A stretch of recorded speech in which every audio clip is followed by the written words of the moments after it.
The sound that ended Galatea Albright's marriage wasn't a gunshot or a scream. It was a soft, feminine laugh, tinkling like ice in a crystal glass, coming from a place it should never have been. She was 7 months pregnant, sitting in the half-finished nursery of their Park Avenue penthouse, testing the new state-of-the-art baby monitor she'd bought as a surprise for her husband. But the feed she accidentally connected to wasn't the nursery. It was the live security camera from her husband's private jet, the Gulfstream G700 she'd helped him design the interior for, and on the cream leather couch under the soft ambient lighting she had personally chosen, billionaire Conrad Brinsley was entertaining a guest whose laughter was the prelude to an act of betrayal so profound it would not only shatter a marriage, but dismantle an entire empire. Galatea Albright had always known she was an anomaly in the world of the Brinsleys. She was the daughter of a history professor and a librarian, a woman who found more beauty in the clean lines of a blueprint than in the blinding sparkle of a diamond necklace. She'd met Conrad Brinsley at a charity gala she'd attended as a junior architect for the firm designing the new museum wing. He had been captivated by her quiet intelligence and the passion in her eyes when she spoke about structural integrity and sustainable design.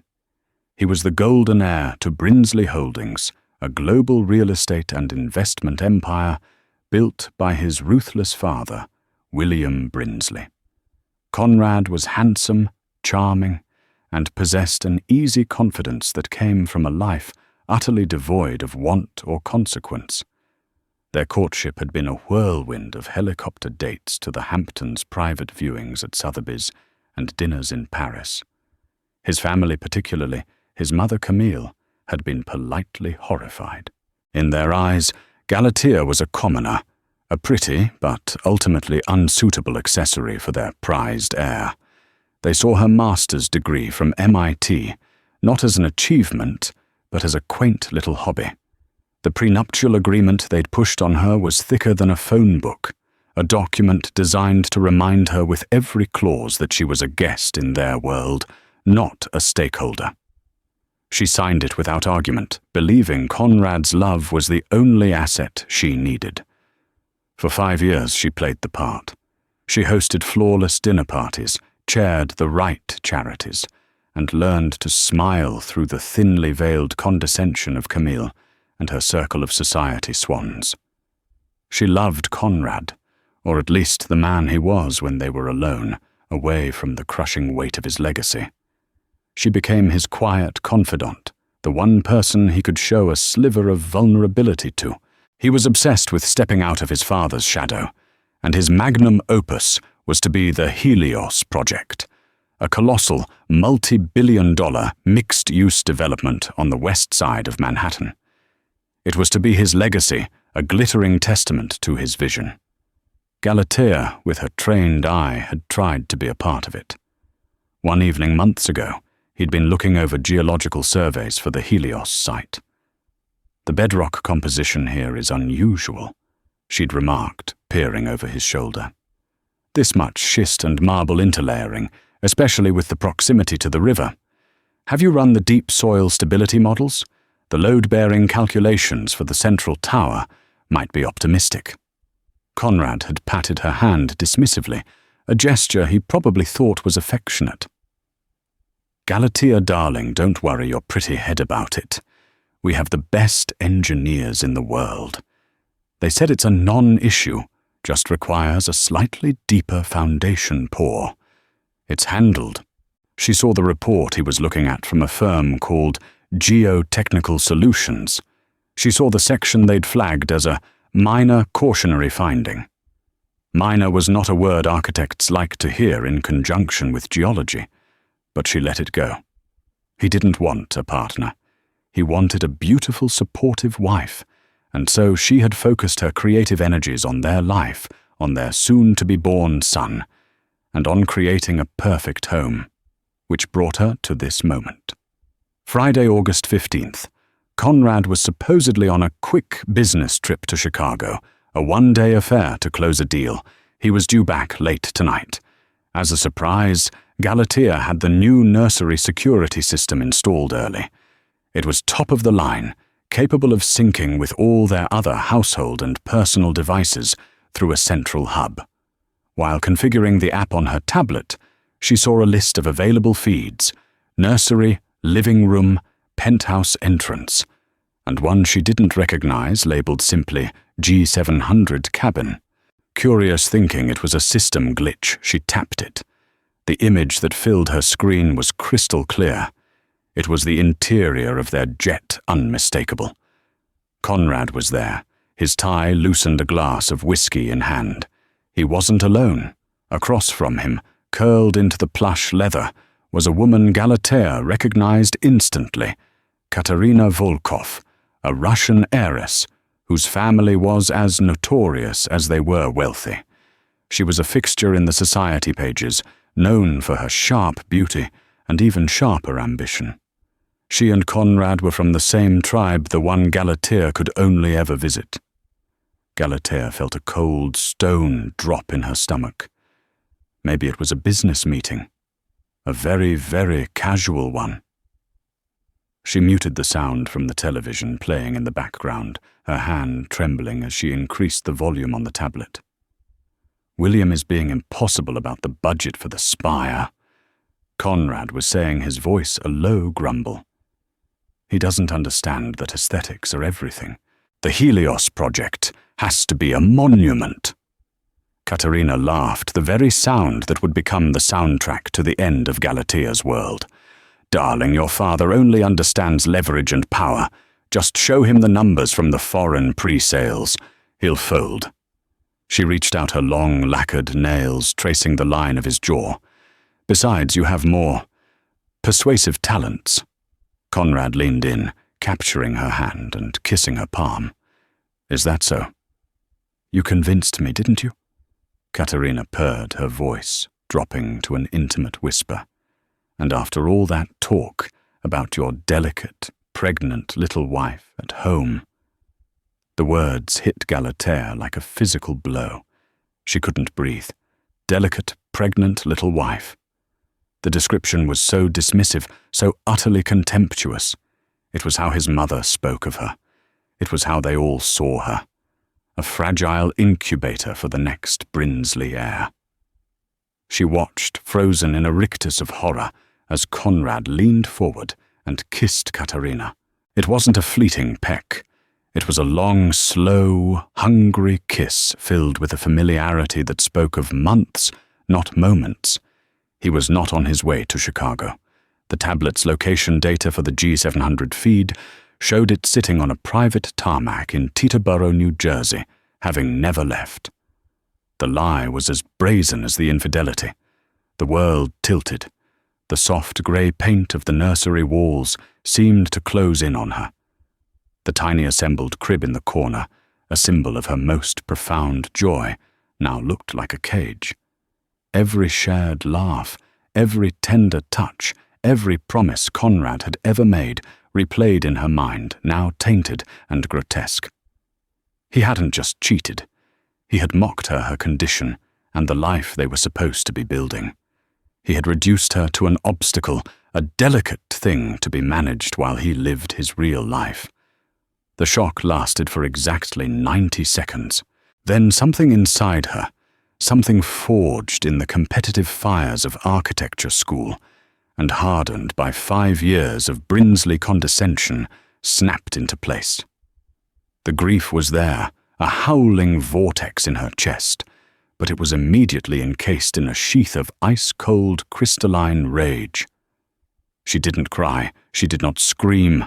Her mind, trained to see stress points and structural flaws, saw her entire life as a faulty building that needed to be demolished. She stood up her hand, protectively on her swollen belly. This was no longer just about her. It was about the child she was carrying, a child who would not be raised in a world of lies and disrespect. She looked at the tablet, at the man she thought she knew, and felt a strange and terrifying clarity. He saw her as delicate. He was about to find out just how wrong he was. The house of Brinsley had a fatal flaw, and she was going to be the one to bring it down. Galatea moved with the preternatural calm of a surgeon before a critical operation. The hurricane of emotion was contained, channeled into pure, methodical action.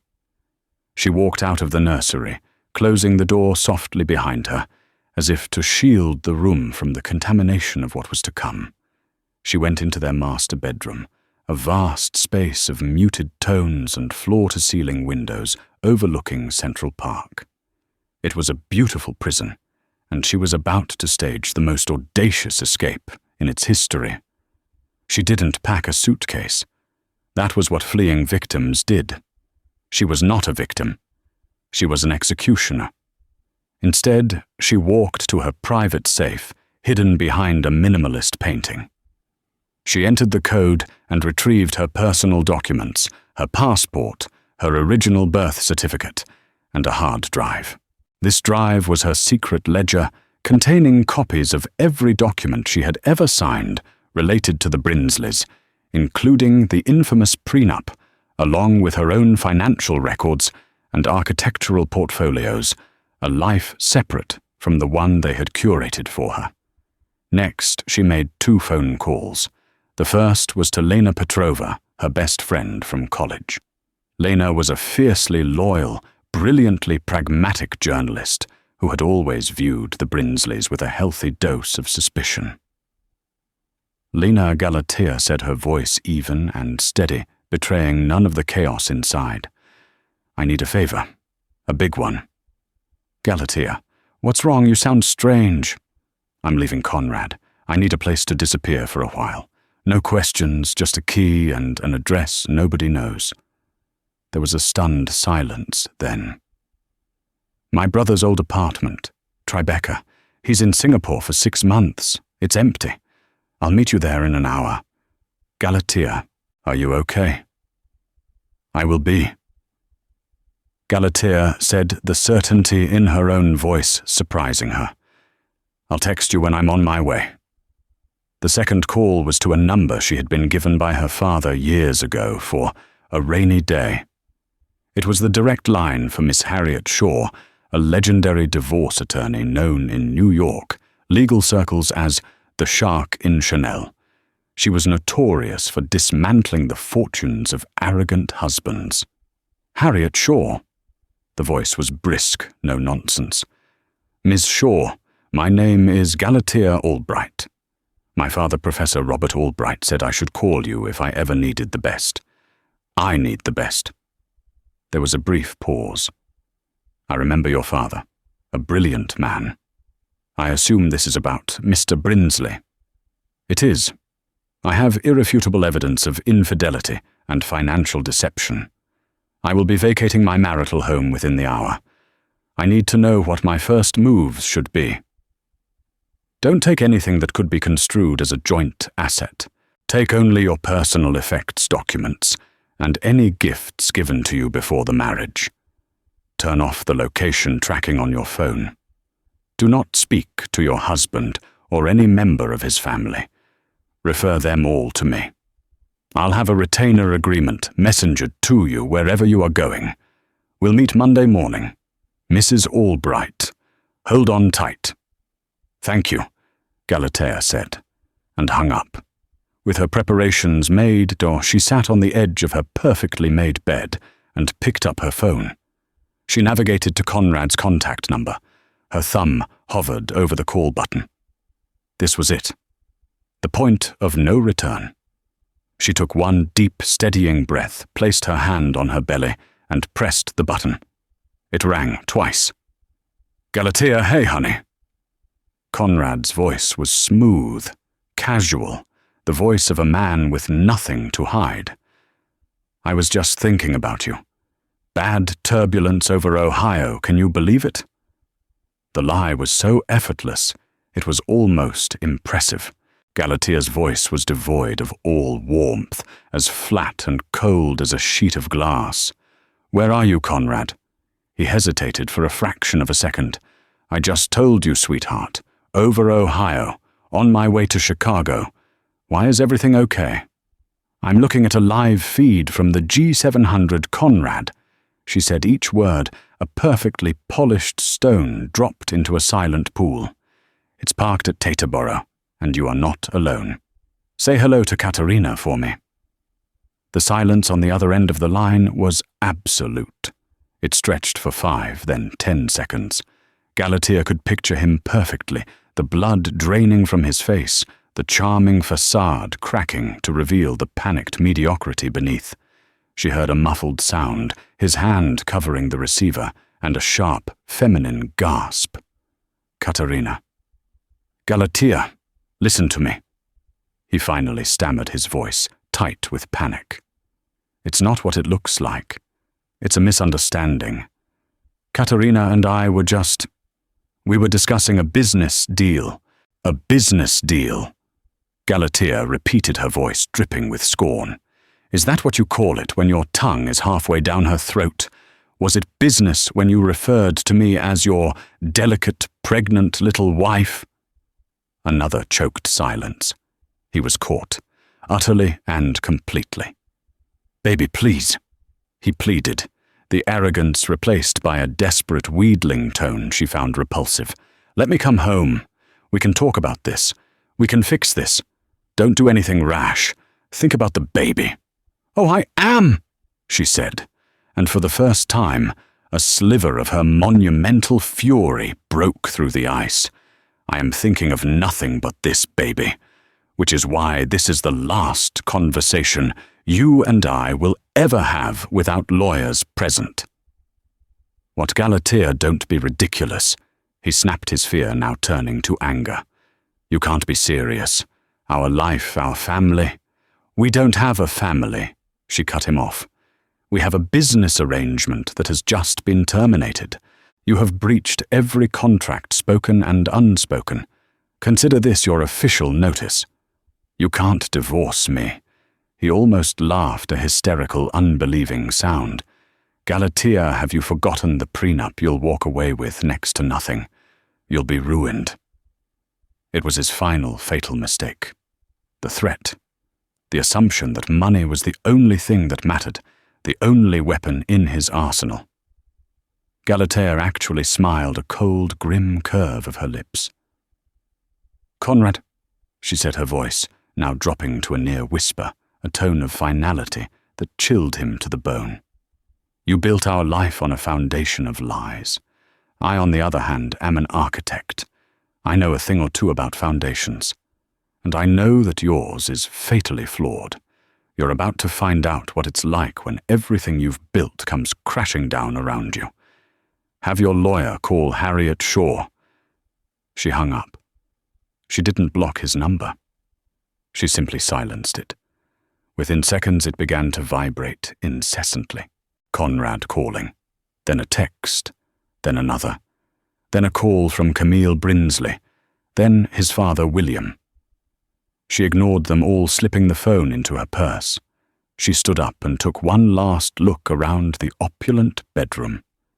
It was no longer her home. It was a museum of a dead marriage. With a final deep breath, she walked out, leaving her keys on the marble console in the foyer. The heavy door clicked shut behind her, the sound echoing like a gavel falling on the end of an era. Galatea Albright, the billionaire's wife, was gone. In her place, a woman armed with a terrible knowledge and an unbreakable will was walking out into the New York City night, ready to go to war.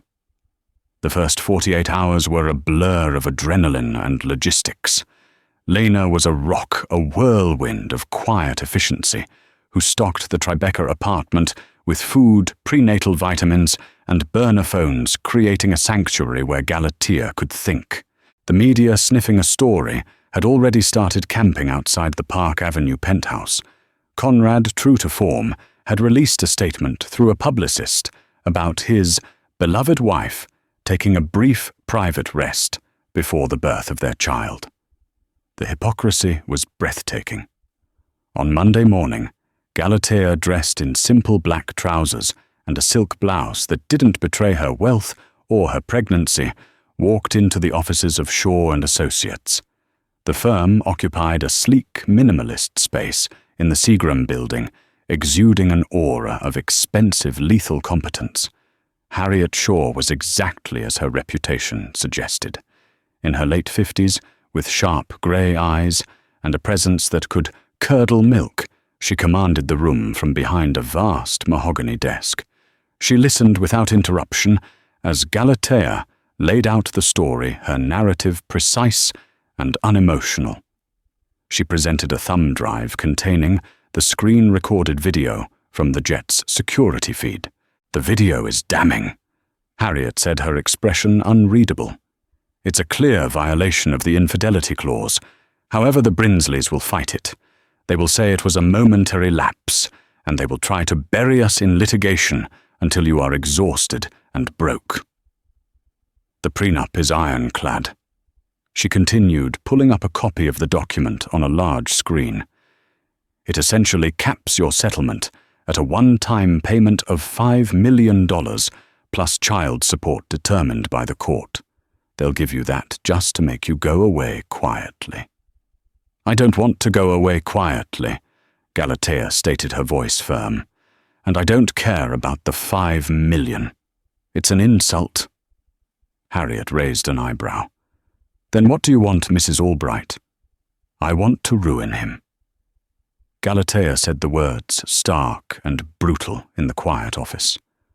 "Not emotionally, financially. I want to dismantle the project that matters more to him than his wife or his child. I want to take down the Helios project." For the first time, Harriet Shaw looked genuinely intrigued. She leaned forward, her sharp eyes boring into Galatea. "That's a bold ambition.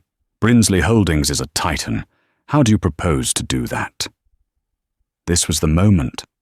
Galatea opened her briefcase and took out a thick binder. For the past 2 days, while the world thought she was weeping into her pillows, she had been working.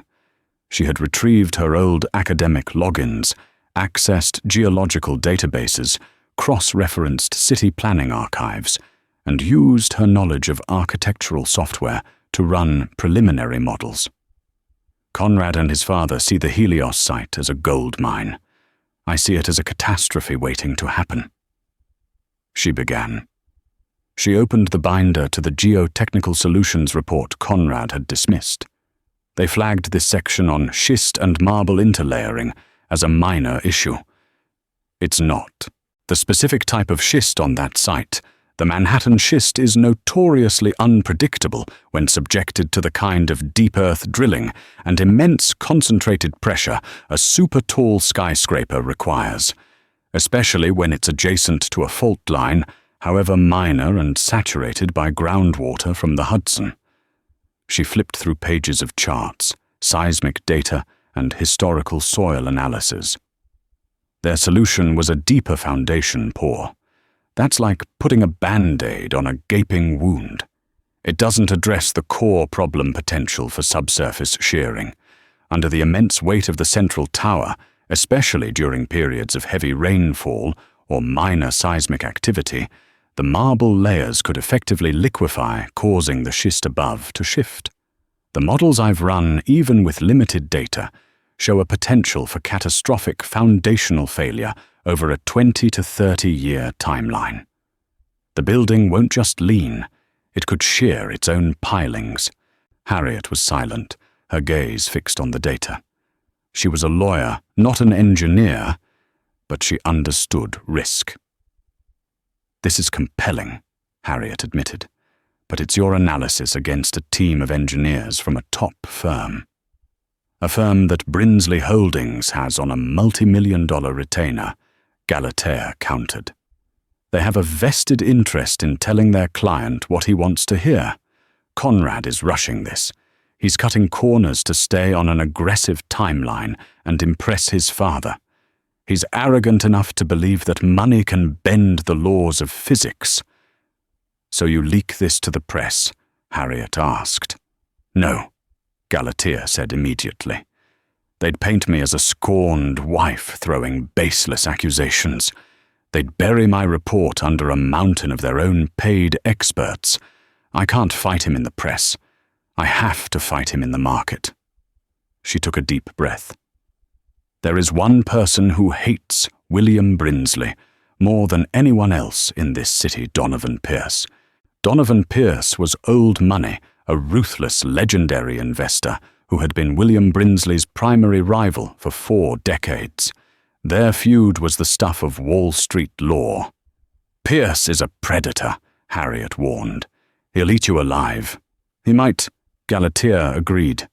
But he's also a pragmatist, and I'm about to hand him the knife that can finally gut his biggest enemy. I don't want to just expose the flaw in the Helios project. I want to build its replacement. She pulled out a second, smaller binder. It contained a preliminary proposal, complete with sketches and financial projections. The land directly adjacent to the Helios site is an old, derelict shipping depot. It's been tied up in zoning disputes for years.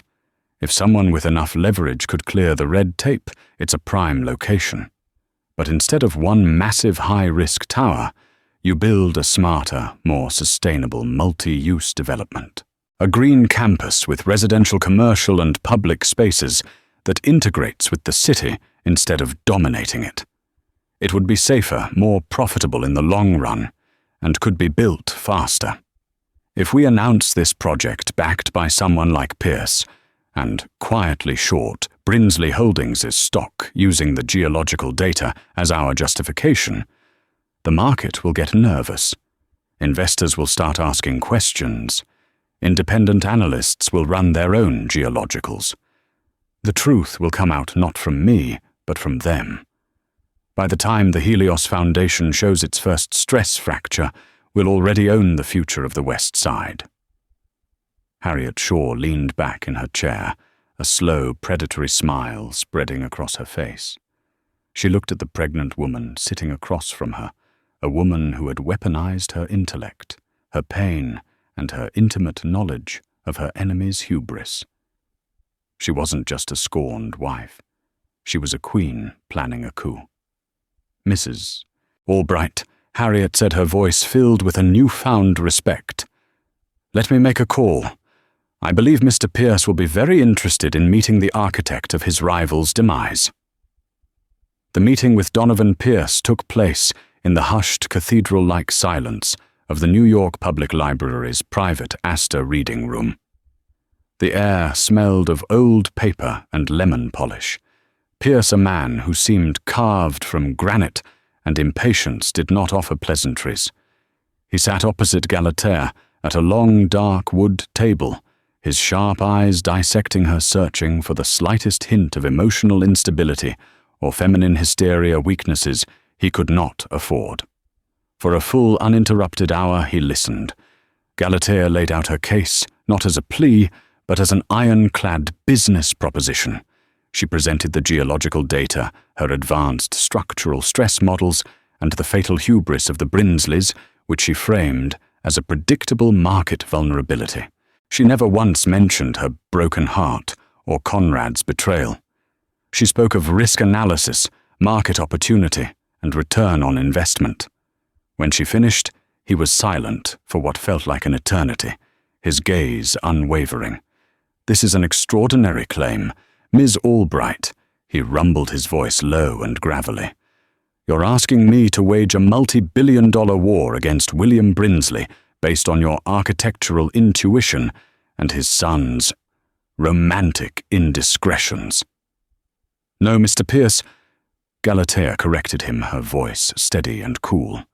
I'm asking you to trust in physics greed and a lifetime of observing your rival's fatal flaw, his ego. William Brinsley cannot and will not ever admit he is wrong. When challenged, he will not retreat and re-evaluate. He will double down, and that is where we will break him. She pushed a second, slimmer binder across the table. This is the Argent Project. A smarter, safer, more profitable alternative. This isn't just about destroying Helios. It's about building its replacement before it even has a chance to fail. He opened the binder, his eyes scanning the elegant renderings and the ruthlessly efficient financial projections. He saw it all, the genius of the design, the precision of the strategy, and the sheer audacious scope of her ambition. He saw the knife she was offering him, perfectly shaped to fit between William Brinsley's ribs. A slow, predatory smile, the first sign of warmth she had seen from him, spread across his face. "And your price for this remarkable opportunity?" he asked, already knowing he would pay it. "I don't want your money, Mr. Pierce. I want a seat at the table," she declared. 10% equity, full architectural and operational control as CEO. I'm not just giving you the weapon. I'm going to be the one to wield it."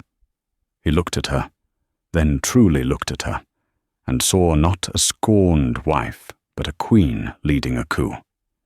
He extended a large weathered hand across the table. "Mrs. Albright," he said, the smile turning into a grin. "Welcome to the game." The weeks that followed were a blur of controlled chaos.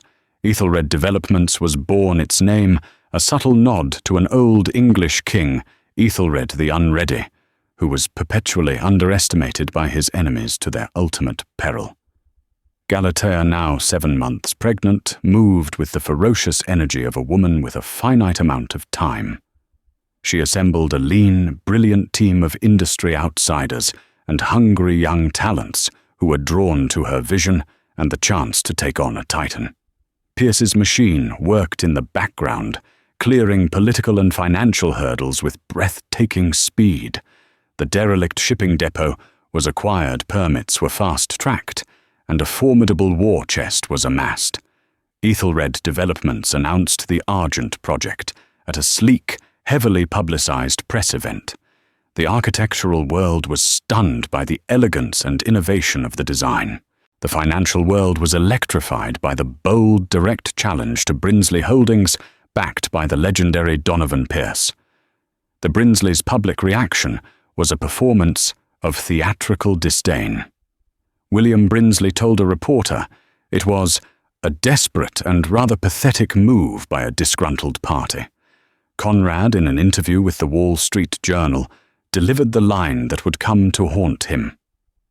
"The Argent project is a quaint, uninspired sideshow. My wife, my ex-wife, is a talented woman, but she is an architect, not a developer.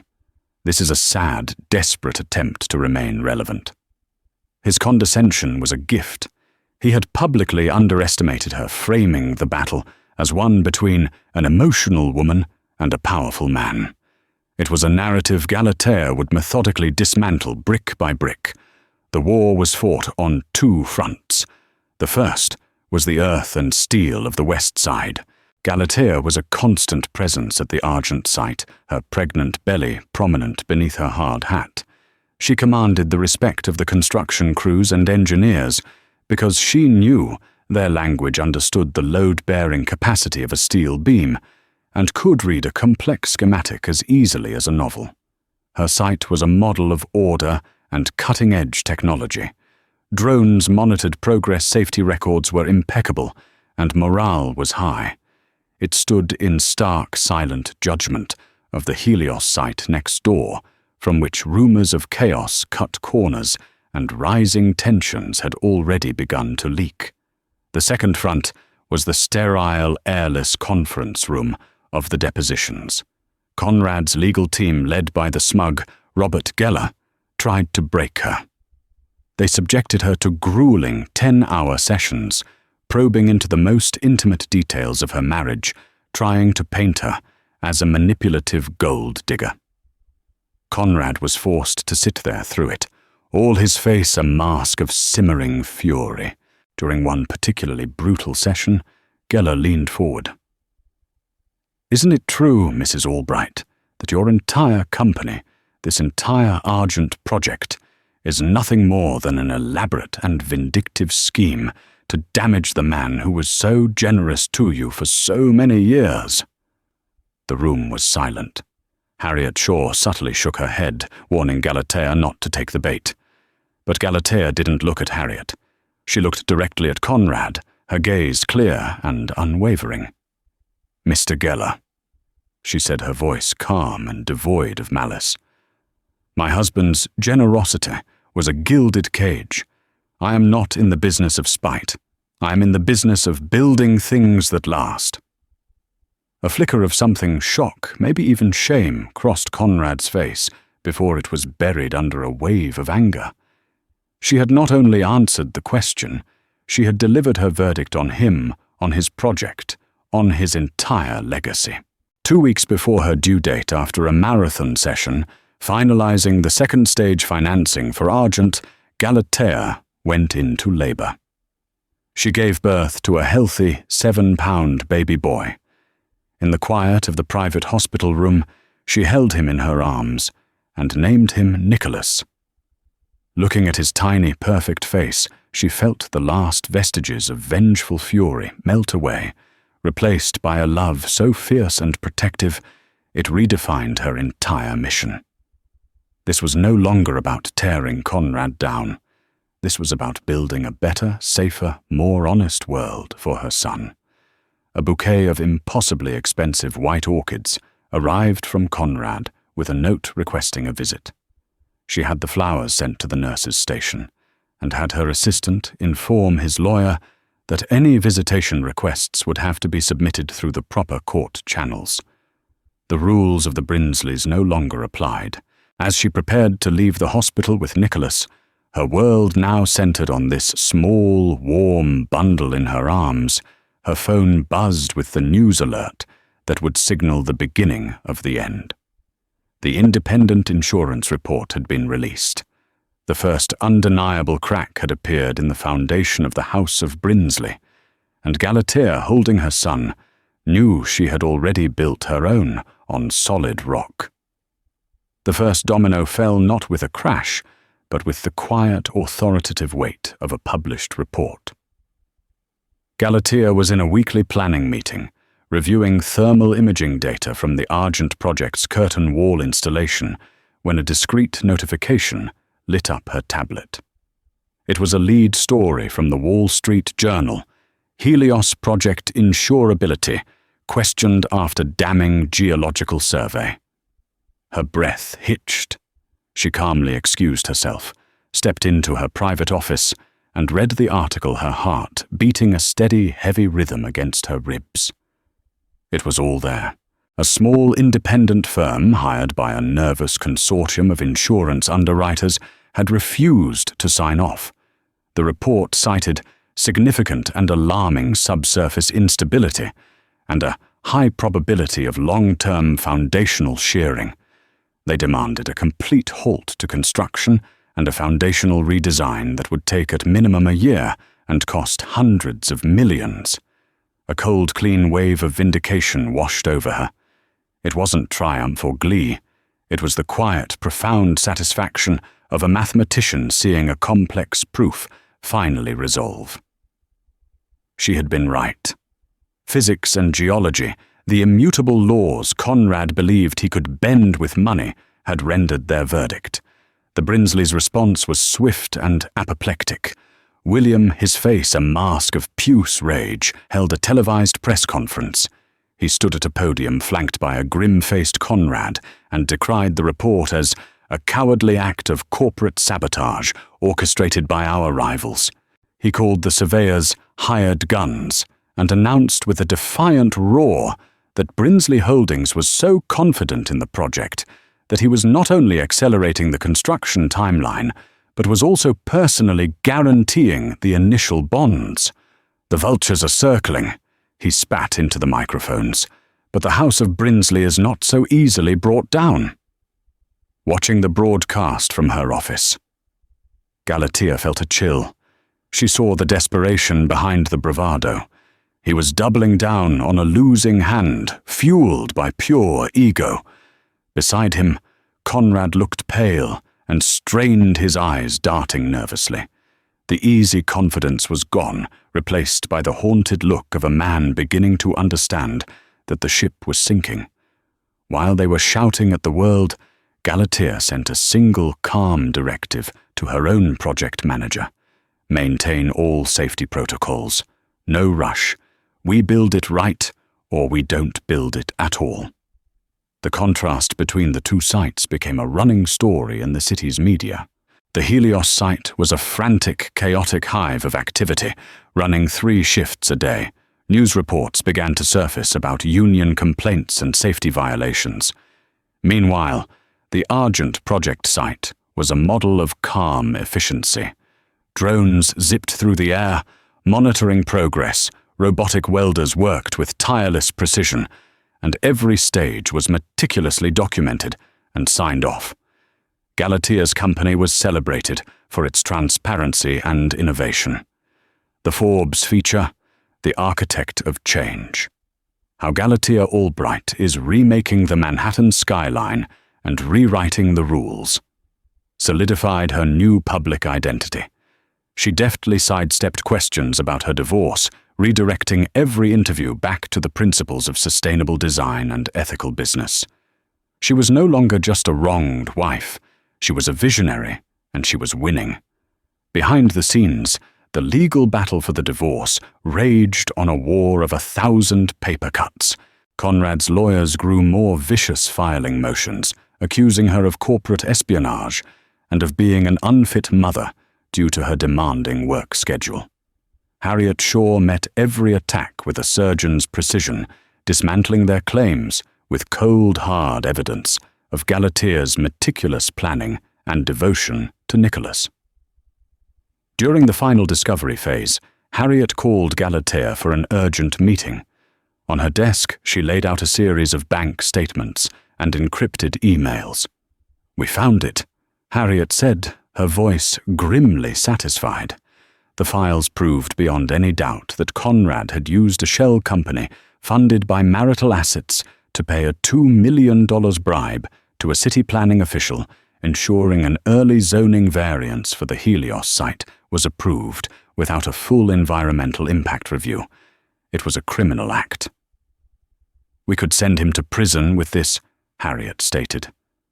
Galatea looked at the evidence of his corruption, the sheer arrogant carelessness of it all. For a moment, she felt the temptation for that kind of absolute destructive revenge. But she shook her head. "No," she said, "not yet. We hold it. Let his own arrogance be the cause of his downfall. We'll only use this if we absolutely have to." It was her trump card, a loaded gun held in reserve, and its silent, unseen pressure was more powerful than a public accusation. The end came on a rainy Tuesday in late spring, the sky the color of wet concrete. Under immense pressure from his father, Conrad had ordered the main foundation pour for the central tower to proceed, despite the torrential rain, a reckless move that saturated the already unstable ground. Just after 3 p.m., a section of the massive excavation wall, unable to bear the pressure of the rain-soaked earth and the vibrations from the convoy of cement trucks, gave way. With a horrifying groan of shearing metal and collapsing soil, 1,000 tons of mud and shoring material slumped into the construction pit. It wasn't the cataclysmic failure of the tower itself, but it was the material proof of the site's instability. A few workers were injured, but miraculously no one was killed. The effect, however, was lethal. City inspectors swarmed the site, issuing an immediate and indefinite stop work order. OSHA launched a federal investigation. The news footage of the partial collapse of ambulances and frantic workers played on a loop on every news channel. It was the physical manifestation of every warning. For the market, it was the final fatal signal. The stock, already teetering, went into absolute freefall. A major European investment bank, spooked by the disaster and the now uninsurable nature of the project, called in its 9-figure loan. It was a margin call Brinsley Holdings over-leveraged and hemorrhaging cash could not meet. The panicked sell-off began. In a single brutal afternoon of trading, 40% of the Brinsley empire's value vanished. Billions of dollars, decades of legacy, evaporated into the ether. From across the city, Donovan Pierce's traders watched the bloodbath and began to close their massive short positions, executing one of the most profitable trades in the firm's history. The collapse of Helios created a vacuum in the West Side development landscape, a vacuum the Argent project, now seen as the only viable safe and prestigious investment, was perfectly positioned to fill. Its own valuation didn't just rise, it exploded. Galatea wasn't watching the stock ticker. She was in the nursery she had once sat in while her world fell apart. The room was now filled with warmth and life. She was rocking Nicholas, humming a soft lullaby, when her personal phone buzzed on the nightstand. It was a text from Harriet Shaw. "Check the news. It's over." A few days later, a courier delivered a final package from Harriet's office. Inside were 2 envelopes. The first was thin. It contained the divorce settlement check for $5 million, the exact amount stipulated in the prenup Conrad had once wielded as a threat. It felt flimsy, almost weightless in her hand. The second envelope was thick and heavy. It contained the certified third-quarter valuation of Ethelred Developments and a statement of her 10% equity stake. Following the collapse of Helios, her share was now conservatively valued at $1.2 billion. She stared at the 2 documents, side by side. One was the price of her silence, an insult disguised as a settlement. The other was the fruit of her voice, her vision, her relentless work. She picked up a pen, endorsed the back of the $5 million check, and slipped it into a new envelope. The next morning, she had it messengered with no return address to a non-profit foundation that provided pro bono legal services to women and children leaving abusive homes. It was the last piece of Brinsley money she would ever touch. Her wealth was not theirs to give. Her fortune was her own, built from the ashes of their lies. A year clicked past each day, laying another layer of solid ground over the fault line that had once split Galatea's life in 2. The Argent project, once a blueprint born of fury, was now a celebrated reality of glass and green steel, a rising testament to sustainable design on the Manhattan skyline. It was lauded in architectural journals and studied in universities. Galatea Albright's new life settled into a rhythm that was both demanding and deeply peaceful. Her days were a carefully conducted symphony of contrasts, high-stakes negotiations with investors in the morning, followed by afternoons spent on the floor of her spacious, sunlit apartment, patiently guiding Nicholas's chubby fingers as he tried to stack wooden blocks. She was CEO, architect, and mother, and she wore each hat with a quiet, earned confidence. The news of the Brinsleys' continued decline reached her not as a triumphant roar, but as a distant, fading echo. She'd see headlines on her newsfeed while waiting for a coffee: Brinsley Holdings sells off flagship hotel portfolio to cover debts, and would feel a flicker of something, not joy, but a kind of clinical detachment, like reading a case study from a history book.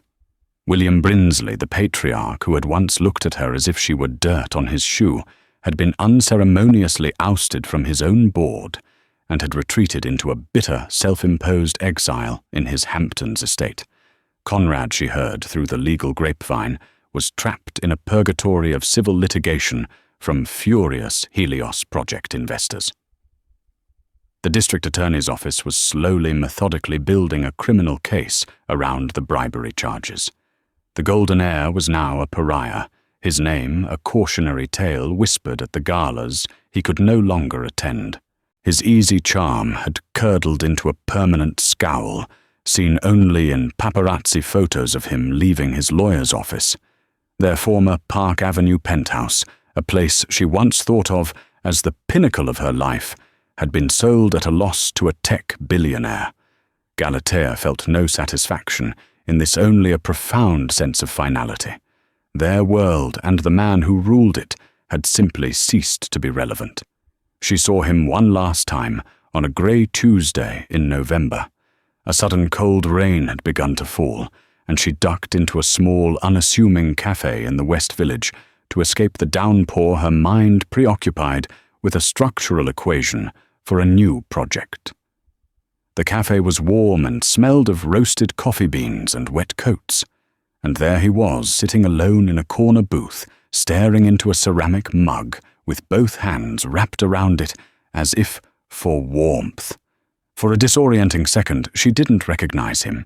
He was just a man hollowed out and weary, swimming in a suit that was well made, but hung on him now a size too big for his diminished presence. Then his eyes lifted, scanning the room with a dull listlessness, and they met hers. The jolt of recognition was instantaneous, a cold spark, but the panic and fear that his face once inspired were gone. All she saw was the ruin. The arrogant glint in his eyes had been replaced by a haunted, exhausted bitterness. He looked at her, and his face cycled through a decade of emotions. In a few seconds, a flash of his old, reflexive anger, followed by the deep, crushing weight of regret. And finally, a look of raw, bewildered awe. He was looking at her, not as the wife he had betrayed, but as the force of nature that had dismantled his universe. Galatea stood frozen for a moment, the bell above the door tinkling softly as another customer entered. She could have turned and walked out. She could have approached him. She could have said any of the 1,000 cutting things she had once rehearsed in the dead of night. Instead, she felt a strange and absolute calm settle over her. The anger that had fueled her, the pain that had nearly broken her, it was all gone. In its place was not a void, but a profound and immovable peace. The man in the booth was not her great enemy. He was simply a stranger, a ghost from a life that no longer belonged to her. She gave him a slow, almost imperceptible nod, not of forgiveness, but of acknowledgement. A final closing of a chapter. Then she turned her back on him, walked to the counter, and ordered her latte. She didn't look back as she waited, didn't check to see if he was still watching. When her coffee was ready, she paid and walked back out into the rain, the bell on the door marking her exit as quietly as it had marked her entrance. He had not warranted a change in her day, not even for a minute. Her victory, she realized as she walked the bustling city street, was never about his ruin. It was about her own creation. It wasn't about the billions she had made, but about the value she had built. Conrad and his father had built an empire on a flawed foundation of arrogance and deceit, and it had crumbled under its own weight. She had taken the rubble of her life and used it as the foundation for something strong, honest, and enduring. That evening, she stood with Nicholas on the observation deck of the newly opened Argent Tower. The rain had passed, and the city glittered below them, a galaxy of infinite lights. Nicholas, his small hand wrapped securely in hers, pointed a chubby finger at the sprawling metropolis. Looking out at that breathtaking view, a view she had earned with her mind and her will, Galatea understood the truth of her journey. She hadn't just escaped the gilded cage. She had redesigned the world around it, crafting a new skyline on her own terms. The best revenge she knew now wasn't just living well. It was building a legacy so magnificent that the man who wronged you becomes nothing more than a forgotten footnote in your own incredible story. Galatea's story isn't just about revenge against a cheating husband. It's a powerful testament to the strength that lies within us when we are most broken. It's a story about recognizing that your true value is not determined by who you marry or the name you carry, but by your own intellect, your own integrity, and your own will to build. She transformed her deepest pain into her greatest power, proving that a woman underestimated is the most formidable force in the world. She didn't just get rich. She got even by becoming everything they said she couldn't be: a leader, a visionary, and the architect of her own destiny. If her journey from a betrayed wife to a self-made titan inspired you, please hit that like button to show your support. What part of her story resonated with you the most? Let us know in the comments below.